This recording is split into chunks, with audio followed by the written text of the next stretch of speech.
where the puck is going next in the global economy, which makes this a fitting moment to introduce a former hockey player, the Prime Minister of Canada, Mark Carney. The ability to remain calm in fast-moving, high-pressure moments has defined Mark's career. In 2008, he led the Bank of Canada and helped steer his economy through the worst market turmoil in all our lives, in our generation.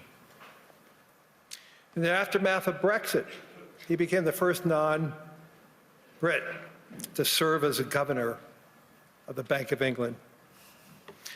And last year, he was elected very deservingly as Prime Minister for Canada at what may be one of the most pivotal moments in modern Canadian history.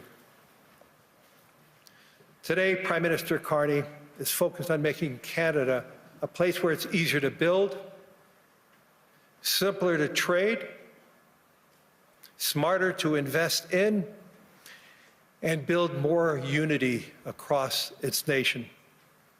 For 41 million Canadians, the world's 10th largest economy, he is a steady and thoughtful leader, and I am proud to call him a friend.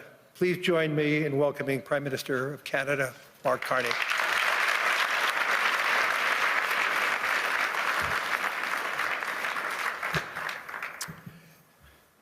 Thank you very much, Larry. I'm going to start in French, and then I'll switch back to English. Merci, Larry. Thank you, Larry. It is both a pleasure and a duty to be with you tonight in this pivotal moment that Canada and the world are going through. Today I will talk about a rupture in the world order, the end of a pleasant fiction and the beginning of a harsh reality, where geopolitics, where the large main power geopolitics is submitted to no limits, no constraints. On the other hand, I would like to tell you that the other countries, especially intermediate powers like Canada, are not powerless. They have the capacity to build a new order that encompasses our values, such as respect for human rights, sustainable development, solidarity, sovereignty, and territorial integrity of the various states. The power of the less power starts with honesty. It seems that every day we're reminded that we live in an era of great power rivalry, that the rules-based order is fading, that the strong can do what they can and the weak must suffer what they must. And this aphorism of Thucydides is presented as inevitable, as the natural logic of international relations reasserting itself. And faced with this logic, there is a strong tendency for countries to go along to get along, to accommodate, to avoid trouble, to hope that compliance will buy safety. Well, it won't. So what are our options? In 1978, the Czech dissident Václav Havel, later president, wrote an essay called The Power of the Powerless. And in it, he asked a simple question: how did the communist system sustain itself? And his answer began with a greengrocer. Every morning, this shopkeeper places a sign in his window: "Workers of the world unite." He doesn't believe it. No one does. But he places the sign anyway to avoid trouble, to signal compliance, to get along. And because every shopkeeper on every street does the same, the system persists. Not through violence alone, but through the participation of ordinary people in rituals they privately know to be false. Havel called this living within a lie. The system's power comes not from its truth, but from everyone's willingness to perform as if it were true. And its fragility comes from the same source, When even one person stops performing, when the greengrocer removes his sign, the illusion begins to crack. Friends, it is time for companies and countries to take their signs down. For decades,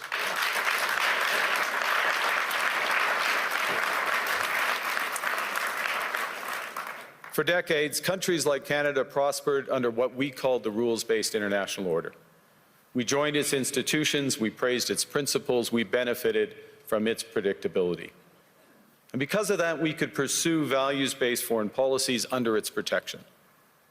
We knew the story of the international rules-based order was partially false, that the strongest would exempt themselves when convenient, that trade rules were enforced asymmetrically. And we knew that international law applied with varying rigor depending on the identity of the accused or the victim. This fiction was useful, and American hegemony in particular helped provide public goods, open sea lanes, a stable financial system, collective security, and support for frameworks for resolving disputes. So we placed the sign in the window.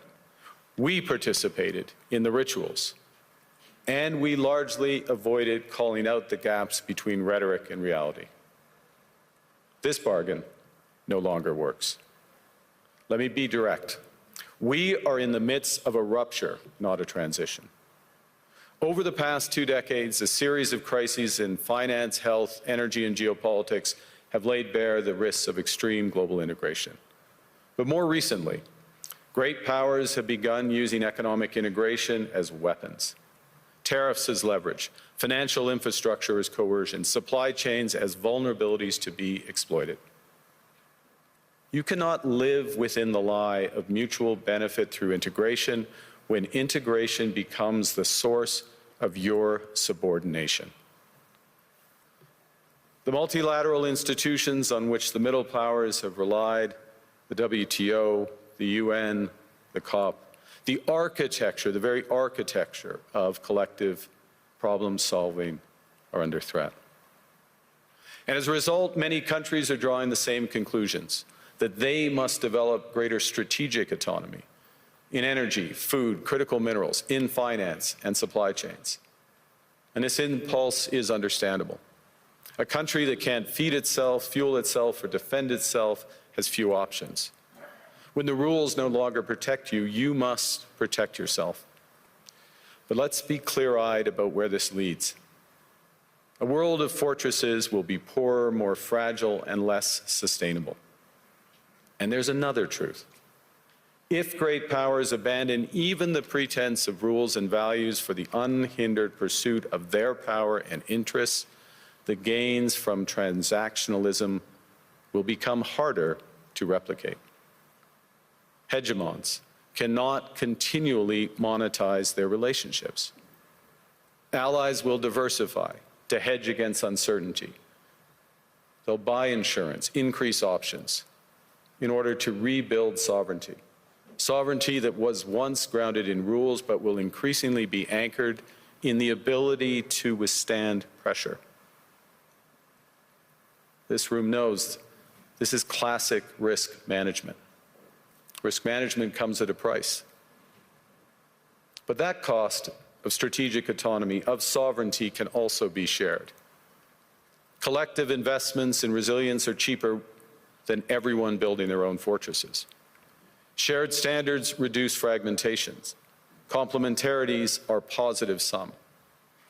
And the question for middle powers like Canada is not whether to adapt to the new reality. We must. The question is whether we adapt by simply building higher walls or whether we can do something more ambitious. Now, Canada was amongst the first to hear the wake-up call, leading us to fundamentally shift our strategic posture. Canadians know that our old comfortable assumptions that our geography and alliance memberships automatically conferred prosperity and security, that assumption is no longer valid. And our new approach rests on what Alexander Stubb, the President of Finland, has termed value-based realism. Or to put another way, we aim to be both principled and pragmatic. Principled in our commitment to fundamental values, sovereignty, territorial integrity, the prohibition of the use of force except when consistent with the UN Charter, and respect for human rights. And pragmatic in recognizing that progress is often incremental, that interests diverge, that not every partner will share all of our values. So we're engaging broadly, strategically, with open eyes. We actively take on the world as it is, not wait around for a world we wish to be. We are calibrating our relationships so their depth reflects our values. And we're prioritizing broad engagement to maximize our influence, given the fluidity of the world at the moment, the risks that this poses, and the stakes for what comes next. And we are no longer just relying on the strength of our values, but also the value of our strength. We are building that strength at home. Since my government took office, we have cut taxes on incomes, on capital gains and business investment. We have removed all federal barriers to interprovincial trade. We are fast-tracking $1 trillion of investments in energy, AI, critical minerals, new trade corridors, and beyond. We're doubling our defense spending by the end of this decade, and we're doing so in ways that build our domestic industries. And we are rapidly diversifying abroad. We've agreed a comprehensive strategic partnership with the EU, including joining SAFE, the European Defence Procurement Arrangements. We have signed 12 other trade and security deals on 4 continents in 6 months. In the past few days, we've concluded new strategic partnerships with China and Qatar. We're negotiating free trade pacts with India, ASEAN, Thailand, Philippines, and Mercosur. We're doing something else. To help solve global problems, we're pursuing variable geometry. In other words, different coalitions for different issues based on common values and interests. So on Ukraine, we're a core member of the Coalition of the Willing and one of the largest per capita contributors to its defense and security.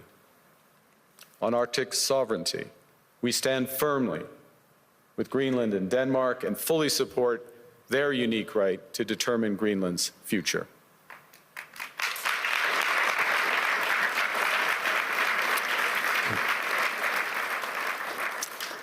Our commitment to NATO's Article 5 is unwavering.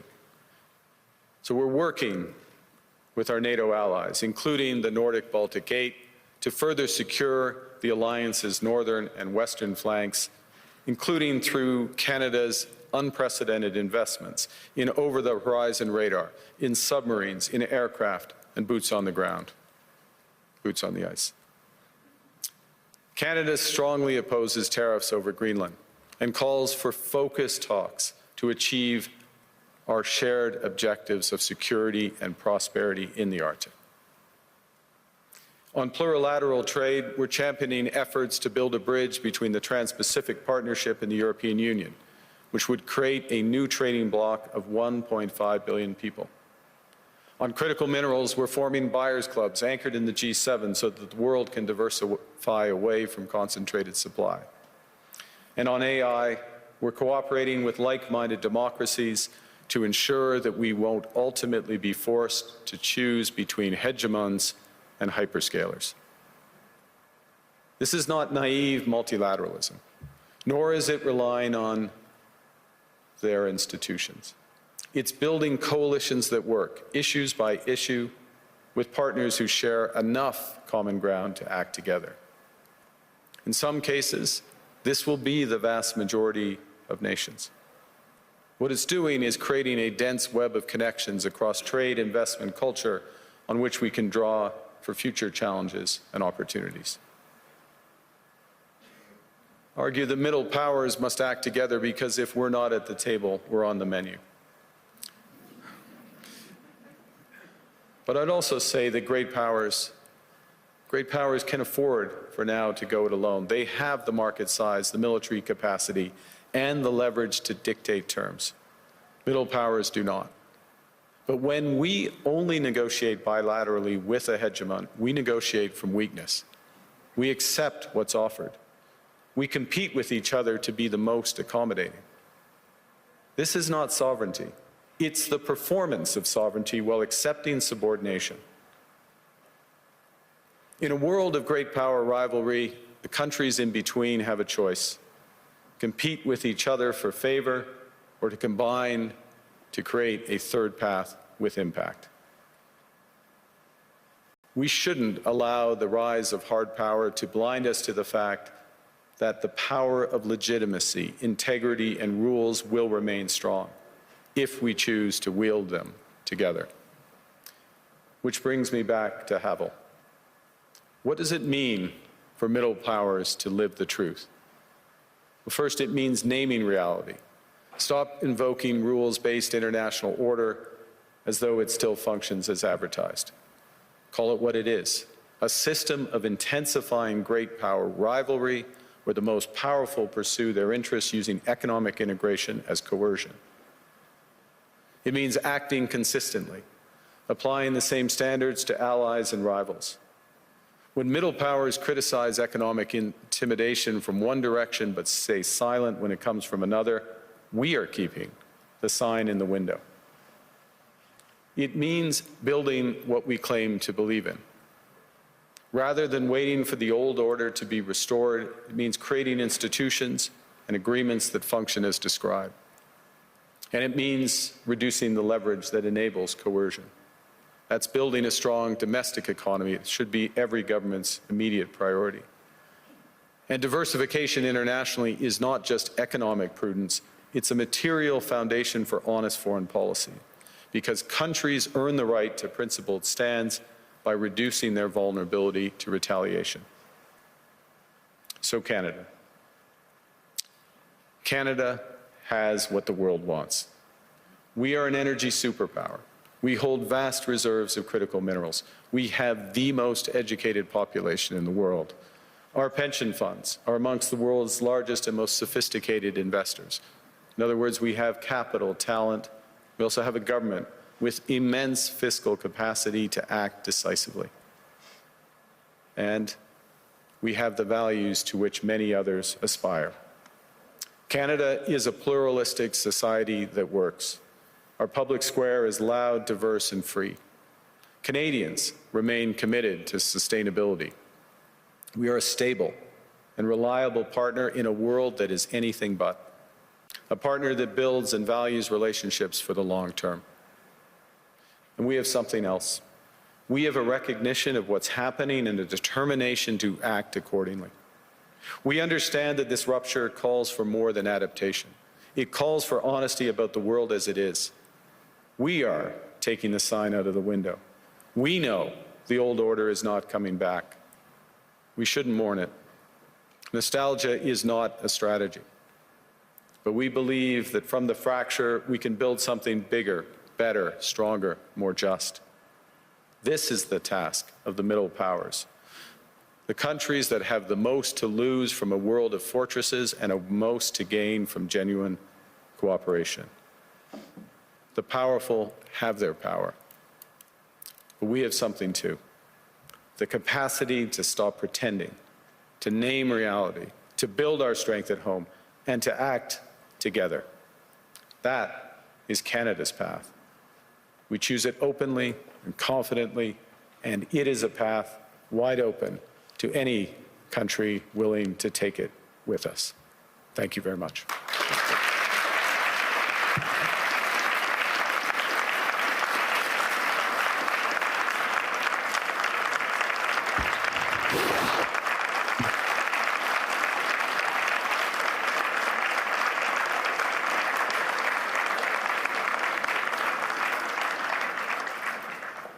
Well, thank you, Prime Minister. I don't think I've seen many standing ovations at Davos, so that was interesting.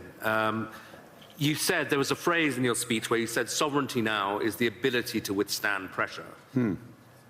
Isn't Canada almost uniquely vulnerable to pressure because of the extent of your trade dependence on the United States? Well, the proof is that we have been able to withstand the pressure, and there has been considerable pressure. I'll give you a couple of facts. We've actually created more jobs in since the tariffs were put on than the United States in absolute number. Economy is growing at the second fastest rate within the G7. That's not, there are pockets of extreme pressure without question in Canada. But headline, we're reacting.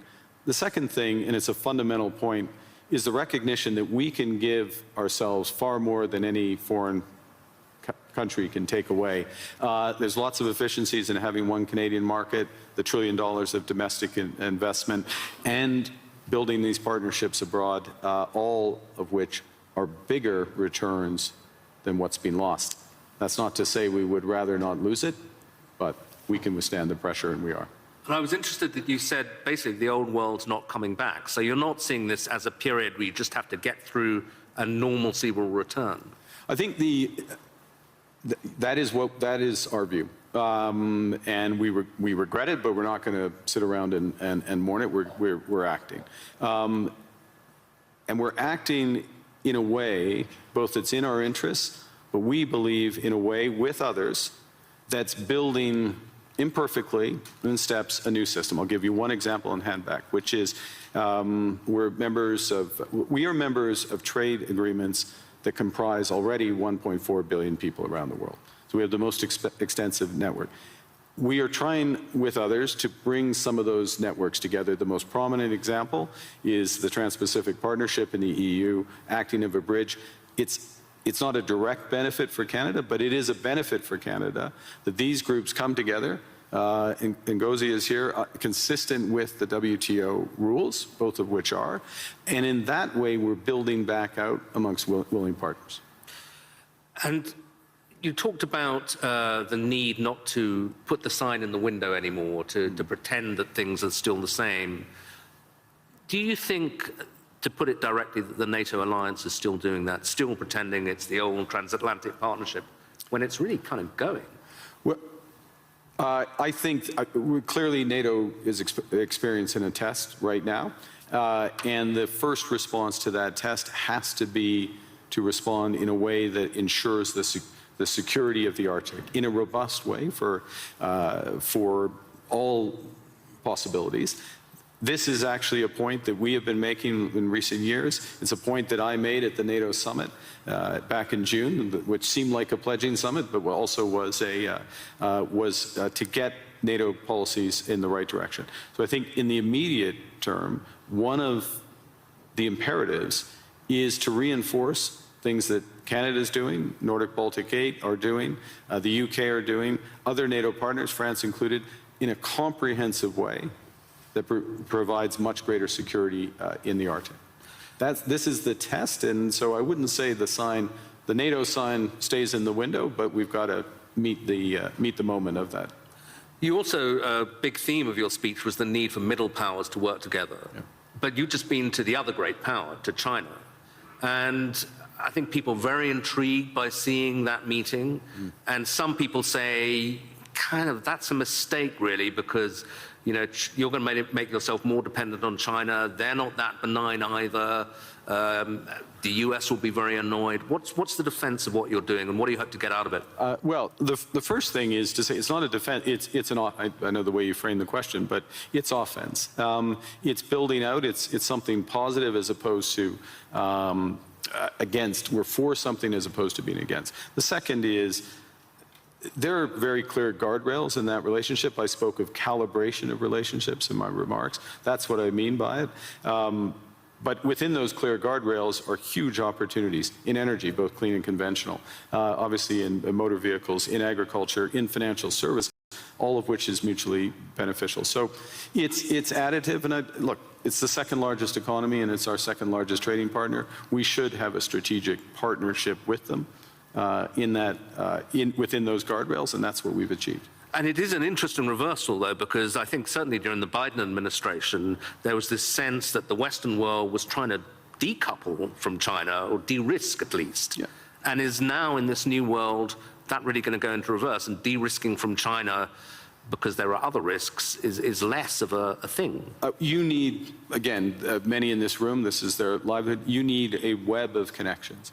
And to miss out in that web some of the largest ones, United States, we already have that, China, India, Mercosur, European Union, That's a mistake. That's not managing your relationships properly. That makes you stronger, makes you more resilient. And then on top of that, I'll give you again, I'll appeal since it's in the headlines to the Nordics.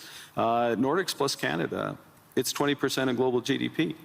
It's not the first thing people would realize, but that relationship, which is deepening for security reasons, because we're like-minded, those are the types of partnerships that I think we'll see more of. And you got a round of applause when you said something strong about standing on principle on Greenland. Do you think we can find an off-ramp on that? I mean, I'm sure you'll speak of it, but put it this way, if there isn't an off-ramp, where does this go? I strongly believe that there's a better outcome that come from the discussions that have been catalyzed in an unusual way, admittedly, but and we absolutely stand by the principles that I referenced. That solution starts with security, and a security, yes, of Greenland, but more broadly of the Arctic. Canada is foursquare contributing to that. We're at the start of a major ramp up above and beyond, so we'll be a major contributor to that. NATO has to deliver on that. We're working intensively in order to do it. As well, prosperity for the people of Greenland. In the end, it comes back to the people there, and there are opportunities to do that in ways that would strengthen all of the alliance. And when President Trump says, oh, you know, Greenland's under threat from Russia, even from China, is that for real? I would say that there are threats. Russia is without question a threat in the Arctic, without question. Russia does lots of horrible things, and I'll take the opportunity to condemn their unjustified and horrific assault on Ukraine, almost at its fourth year. They are a real threat in the Arctic, one against we need to protect, which is why we have 364 5-day air, sea, and land presence. It's why we're adding to our submarine fleet, adding to our air fighter fleet, why we're building out over-the-horizon radar to protect from Russian missile threats and others, and why we will work with our NATO partners.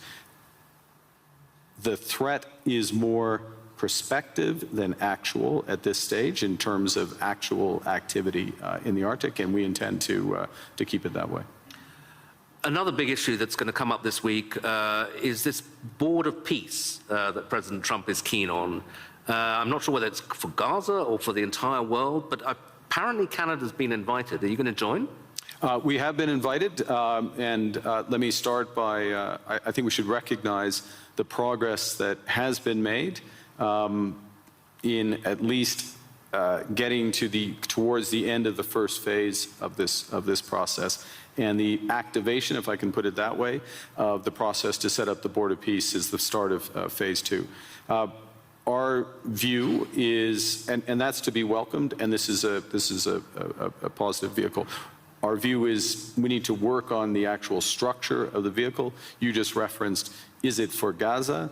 Well, the UN resolution, Security Council Resolution 2803, references a Board of Peace for Gaza. That's where we see it becoming immediately operative, and it needs to be, in our view, it's better to be designed in that way for the immediate needs there. There are many other needs around the world, first point. Second point, it needs to coincide with the immediate full flow of humanitarian aid into Gaza. We are still not where we need to be. Conditions still are horrific, so that needs to come alongside.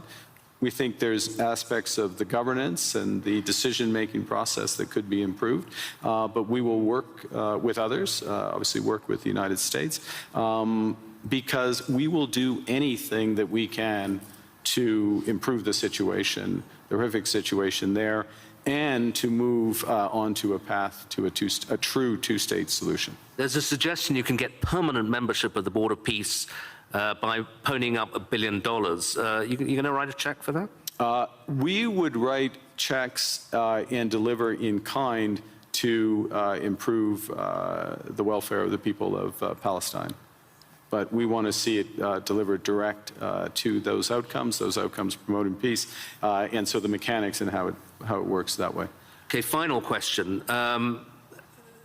President Trump and a lot of people who agree with him condemn globalism a lot. And I suspect, you would be the kind of epitome of a globalist. You worked for Goldman Sachs, I believe. You were a central banker. You're comfortable and lived in several countries. Is globalism, first of all, is it a thing, and is it over?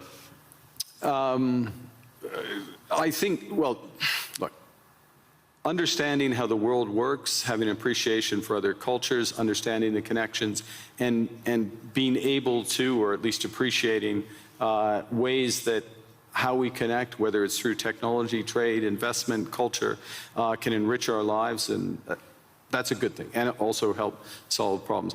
Being detached from where you live and the broader needs of society, there is an epithet for that. I don't know that the G word is the one. There's certainly what we're finding, and to go back to the points I was making, is that there are a number of like-minded countries that want to work through partnership to achieve those goals for their citizens and for the world more broadly. The call is for more to recognize what's really going on right now, and to pool their resources to the benefit of citizens. So it won't be global, it won't cover the globe, but it will be more powerful. Okay, Prime Minister, thank you very much indeed. Very much.